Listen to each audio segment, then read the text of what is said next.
Morning বন্ধুগণ, good morning. তো আজ হলো 1 আগস্ট 2023। যেমনটা দেখেছিলে গতকাল আমরা পেহেলগাম এসে পৌঁছে গেছিলাম। অমরনাথ যাত্রার উদ্দেশ্যে আমরা পেহেলগাম এসেছি। আমাদের অ্যাকচুয়ালি যাওয়ার কথা ছিল আগামীকাল যাত্রায়। এখন যেহেতু খুব একটা রাশ নেই, সেহেতু আমরা খোঁজ নিলাম যে আজকে যদি আমরা ট্রাই করি আমাদেরকে যেতে দেবে, তাই আমরা আজকেই বেরিয়ে যাচ্ছি যাত্রার উদ্দেশ্যে। এই এখন পেহেলগামে হোটেলে আছি। এখন বাজে 4:18, ভোর 4:18। আমরা মোটামুটি 3টের আশপাশে উঠে পড়েছিলাম। এখন সব রেডি হয়ে গেছি। আর পেছনে এই যে এটা ছিল রুম। এখন অগোছালো অবস্থা এখন হয়ে আছে। 4 জনে আমরা ছিলাম একটা রুমে। এইবার বেরিয়ে যাব, বেরিয়ে গাড়ি করে তারপর চন্দনবাড়ি, তারপর চন্দনবাড়ি থেকে যাত্রা শুরু। হোটেল থেকে বেরিয়ে কিছুক্ষণ অপেক্ষা করতেই আমরা পেয়ে গেলাম শেয়ার ট্যাক্সি। পেহেলগাম থেকে চন্দ্রবাড়ি ক্যাম্পের দূরত্ব অলমোস্ট 15 কিলোমিটার। শেয়ার ট্যাক্সিতে লেগেছিল আমাদের মাথাপিছু 160 টাকা। পেহেলগাম রুটের এই চন্দনবাড়ি থেকেই অমরনাথ যাত্রার ট্রেকিং শুরু হয়। তো এখন সময় হয়ে এসছে 5:38, আর আমরা চন্দনবাড়ি এসে পৌঁছে গেছি মোটামুটি 5টার আশপাশে। আর এখানে ভান্ডারায় এখন এসে ঢুকেছি। এই যে এখানে আর সবাই একটা করে লাঠি নিয়ে নিয়েছি। প্রথমে কয়েকজন এসে 50 টাকা 40 টাকা এরকম বলছিল, তারপরে একজন এসে বললো 20 টাকা করে। দেখলাম লাঠিগুলো ভালো হচ্ছে, তো পার পিস 20 টাকা করে পড়লো। এন্ট্রি হয়ে গেছে, চেকিংও হয়ে গেছে কমপ্লিট। এবার এখানে কিছু ব্রেকফাস্ট করব, এখানে খাবার পাওয়া যাচ্ছে। খেয়ে এবার এগিয়ে যাব সামনের দিকে। যাত্রাপথে বেশ কয়েক জায়গায় এইরকম ভান্ডারা রয়েছে। এই সকল ভান্ডারা থেকে যাত্রীদের জন্য বিনামূল্যে খাবার পরিবেশন করা হয়। তবে একটা জিনিস খেয়াল রাখতে হবে, যেন কোনো খাবার নষ্ট না হয়। যতটুকু খাবে ততটুকুই প্লেটে নেবে। তোমরা এখন সময় হয়ে এসছে একদম ডট সকাল 6টা। তো আমরা ভান্ডারা থেকে আবার রওনা দিয়ে দিলাম। এইবার ফাইনালি যাত্রা শুরু। তো এই যে পেছন থেকে আসলাম, এখন এই সামনের দিকে এবার যাব। এই যে সোজা উপরে। হর হর মহাদেব, হর হর মহাদেব। ব্যাগের ওয়েটটা এবার আস্তে আস্তে ফিল হচ্ছে। এখন চড়াই উঠছি, তো চড়াই ওঠার সময় এবার ব্যাগের ওয়েটটা বেশ ভালো মতো ফিল করতে পারছি। যে একটু হাঁটার ফ্লোটা আসছে, তখনই কোনো ঘোড়াওয়ালা পেট্রোওয়ালা এসে রাস্তা আটকে দিচ্ছে, এটা চাই ওটা চাই বলে। সকাল সকাল সামনে যে দৃশ্যটা দেখতে পাচ্ছি, তো এইরকম দৃশ্য যদি দেখতে থাকি পাবো আরও ভালো দৃশ্য সামনে। মনটা একদম ভালো হয়ে যাবে, আর কোনো ক্লান্তি ফিল হবে না। প্রথম যে চড়াইটা আমাদের চড়তে হবে সেটা হচ্ছে পিসু টপ। পিসু টপের চড়াইটা এখান থেকে বলে নাকি 3-3.5 কিলোমিটারের চড়াই। তবে মনে হয় ওটা একটু বেশি হবে, দূর থেকে দেখে মনে হচ্ছে বেশি হবে একটু। চলো, প্রথম চড়াইটা ভালো করে চড়তে হবে। ধীরে ধীরে এগিয়ে যাচ্ছি। আর এখানে একটা জিনিস কি, বেশি হুটোপাটা করলে চলবে না। বেশি জোরে যদি হুটোপাটা করে হাঁটা যায় তাহলে একটুতে হাত ধরে যাবে, তখন আর বেশি দূর টানা যাবে না। মহাদেবের নাম নিয়ে এগিয়ে যাই ধীরে ধীরে। বর্তমানে অমরনাথ যাত্রার ট্রেকিংয়ের 2টি রুট আছে। এক পেহেলগাম রুট, যেটা ট্রেকিং শুরু হয় চন্দনবাড়ি থেকে। আরেকটা আছে বাল্টাল রুট, যেটা পড়ে সোনমার্গের কাছে। পেহেলগাম রুটের দৈর্ঘ্য অনেকটাই বেশি, প্রায় 32 থেকে 33 কিলোমিটার, এবং বাল্টাল রুটের দৈর্ঘ্য প্রায় 16 থেকে 17 কিলোমিটার। তবে আমরা ট্রেকিংয়ের জন্য এই দুর্গম পেহেলগাম রুটটাকে বেছেছিলাম। তো বন্ধু, মোটামুটি চন্দনবাড়ি বেস ক্যাম্প থেকে প্রায় 1-1.5 কিলোমিটার মতো অলমোস্ট চলে এসেছি আমরা। এই যে চন্দ্র আছে আমার সাথে, আর ভাস্কর সৌরভ একটু সামনে এগিয়ে গেছে বলে। আমাদের এখন ফার্স্ট টার্গেট হচ্ছে পিসু টপ চড়া। পিসু টপটা চড়া। পিসু টপের ডিস্টেন্স এখান থেকে দেখাচ্ছে 2 কিলোমিটার। গুগল ম্যাপে দেখাচ্ছে 2 কিলোমিটার, কিন্তু অ্যাকচুয়ালি এটা মনে হয় 2 কিলোমিটার একটু বেশি হবে। আর এই কথা বলতে বলতেই সামনে একটা যে ভিউ দেখতে পাচ্ছি, আওয়াজটা পাচ্ছ কিনা জানি না। আওয়াজ যদি পেয়ে থাকো তাহলে বুঝে যাবে কিসের ভিউ এটা। যে ভিউটার কথা বলছিলাম, আওয়াজ মনে হয় পেয়ে গেছো। এই দেখো, দেখাচ্ছি, এবার দেখে নাও।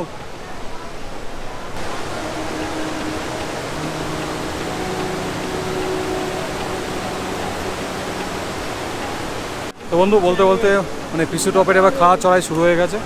এই যে সামনে এখন উঠে যাচ্ছে সবাই, দেখো।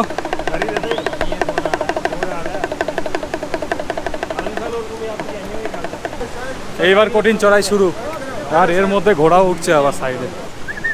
এই যে পিসু টপের চড়াইটা এখন পুরো খাড়া চড়াইটা এখন উঠছি, দেখো একবার চড়াইটা দেখাচ্ছি, কত উঁচুতে উঠেছে, অনেক উঁচুতে।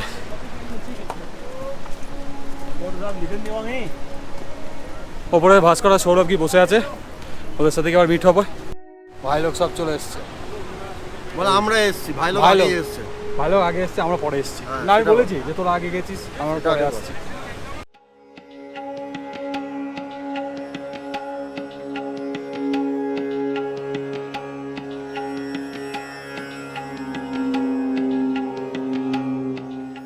তবে সব ঠিক আছে, রাস্তাঘাটে একটু কাদা হয়ে আছে, এটাই যা। এতে একটু পা স্লিপ মারছে, এটা একটুখানি প্রবলেম বলবো না, জাস্ট এটা একটুখানি হচ্ছে আর কি, ফ্লোটা জাস্ট একটু ব্রেক হচ্ছে, আর কিছুই না। ভোলে বাবার দর্শন করতে যাচ্ছি, এইসব কিছুই না। তো বেশ খানিকটা চলে এসেছি, ওই যে পেছনে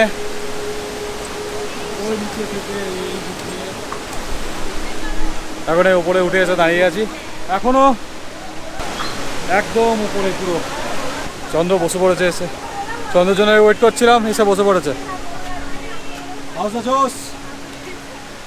একটু লো, একটু লো, এই তো সবাই ব্যাগটা নিলি।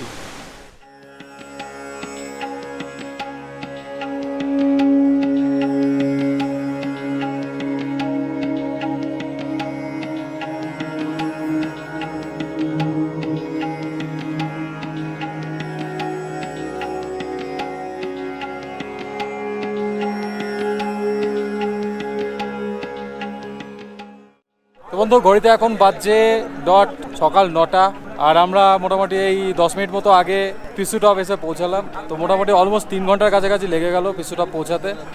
আর এই যে পেছনে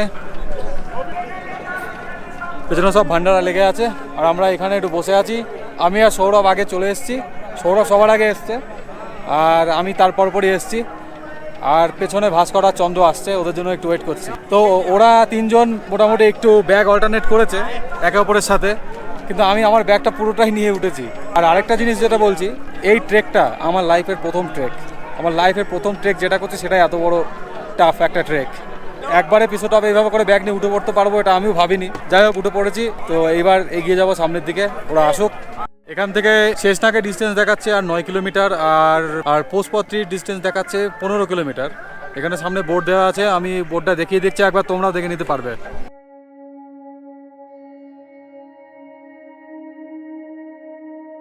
আর ভাই লোক সব এখানে বসে আছে, যে আরেকজন কই? ও নিচে। ভাই হাউস দ্য জোস।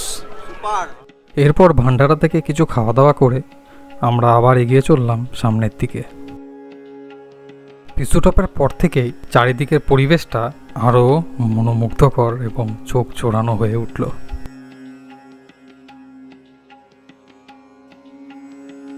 তো বন্ধু এখান থেকে দেখাচ্ছে শেষনাগ আর 8 কিলোমিটার, আর সামনে জজিবাল আছে 3 কিলোমিটার।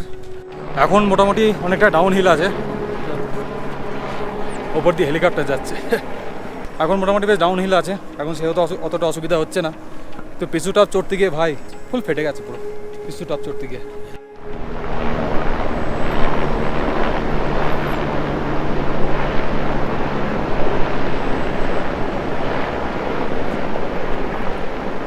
জজিবালের বেশ কাছাকাছি আমরা এসে গেছিলাম, এমন সময় দেখা মিলল এক গোট কিংয়ের। লায়ন কিংয়ের জায়গায় গোট কিং।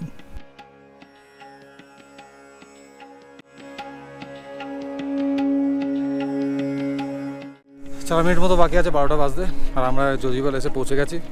কিছুক্ষণ আগে পৌঁছেছি, মোটামুটি 12:15 নাগাদ পৌঁছালাম। তো কিছুক্ষণ এসে আমরা বসলাম এখানে, রেস্ট করে নিলাম। শরীর একদম পুরো শেষ হয়ে যাচ্ছে, টাইমটা যেহেতু বেশি লেগে যাচ্ছে ওই কারণে। আমার গলার ভয়েস শুনে তো বুঝতে পারছো যে কীরকম অবস্থা এখন।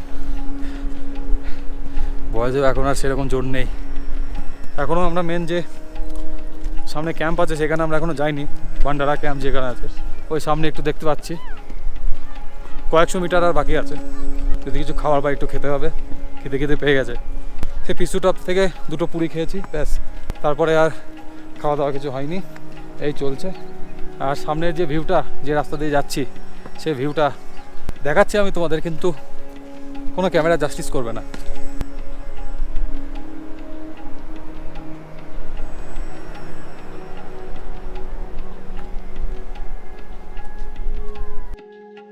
বন্ধু ঘড়িতে এখন বাজছে 1:14 আর আমরা জজিবালে ভান্ডারা থেকে খাওয়া দাওয়া করে আবার এগিয়ে চললাম সামনের দিকে, শেষনাগের দিকে।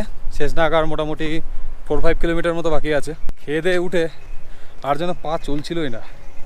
আর শুরু থেকেই চন্দ্র একটু প্রবলেম হচ্ছিল, পায়ে ব্যথা করছিল, সেই জন্য অনেকটা আমরা লেটে রান করছি। তাই বাধ্য হয়ে একটা পিট্টু আমরা নিয়েই নিলাম, ব্যাগগুলো সেখানে দিয়ে দিলাম। জাস্ট এই ছোটো জলের বোতল টোতল এইসব রেখে দিয়েছি সাথে। এই সামনের চড়াইটা দেখো, গোপ্রোতে কতটা আসবে জানি না, কিন্তু বেশ চড়াই আছে। খালি চড়া যাচ্ছে না, খেয়েটে উঠে একদম পা চলছে না, শরীর আর চলছে না। ভেতো বাঙালি হওয়ায় জজিবালে গিয়ে আর লোভ সামলাতে পারিনি। এরপরেই আমাদের ঠিক এই রকম হাল হয়ে যায়। তবে যতক্ষণ ভাতটাকে অ্যাভয়েড করে চলেছিলাম ততক্ষণ বেশ ভালো হেঁটেছিলাম। যাহা পেটে ভাত পড়েছে তাহা এই রকম হাল হয়ে গেছে। জানি না এই যুক্তিটা কতটা কার্যকরী, তবে আমার মনে হয়েছে এটাই। তো বন্ধু ঘড়িতে এখন বাজছে 2:35 আর হাড় ভাঙা খাটুনি করে অনেকটা চড়ায় আসার পর প্রথম দর্শন পেয়ে গেলাম শেষনাগ লেকের। শেষনাগ লেক দূর থেকে দেখতে কি দারুণ লাগছে।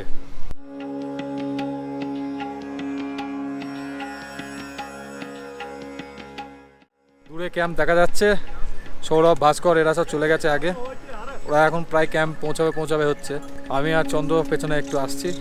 আমি এখানে একটু বসে আছি আর চন্দ্র আরও পেছনে আছে, ও আসছে একা একা। আরেকটু কাছে যেতেই শেষনাগের আসল রূপ চোখের সামনে ফুটে উঠল, যা ভাষায় বলে বোঝানো যাবে না। বিকেল গড়াতেই শেষনাগের আকাশ ঘন মেঘে ছেয়ে গেল এবং চারিদিকের অপরূপ সৌন্দর্য যেন ফুটে উঠতে লাগলো। সেই দিন আমরা শেষনাগ ক্যাম্পেই স্টে করেছিলাম।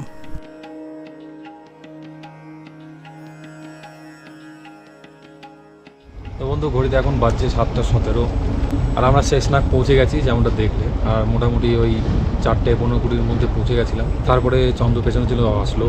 আর ট্রেনের মধ্যে যে দুই দাদার সাথে আমরা এসেছিলাম একসাথে, তাদের সাথে দেখা হয়ে গেল। তো একসাথে আমরা ট্রেন নিয়ে নিলাম 6 জনা, আমরা 4 জন আর ওই দাদারা 2 জন। আর বাইরের পরিবেশ দেখলে মনে হবে না যে এখন 7টা বাজে। তো এখানে সন্ধ্যে একটু লেটে হয়। তো ভিডিওটা অবধি দেখলে যদি ভালো লাগে তো অবশ্যই লাইক, শেয়ার এবং কমেন্ট করো, তোমাদের মতামত জানিও কমেন্টে। আর নতুন হলে অবশ্যই সাবস্ক্রাইব করে নিও। তাহলে আবার দেখা হবে পরের দিন পরের এপিসোড নিয়ে। Till then, keep dreaming, keep writing your own story.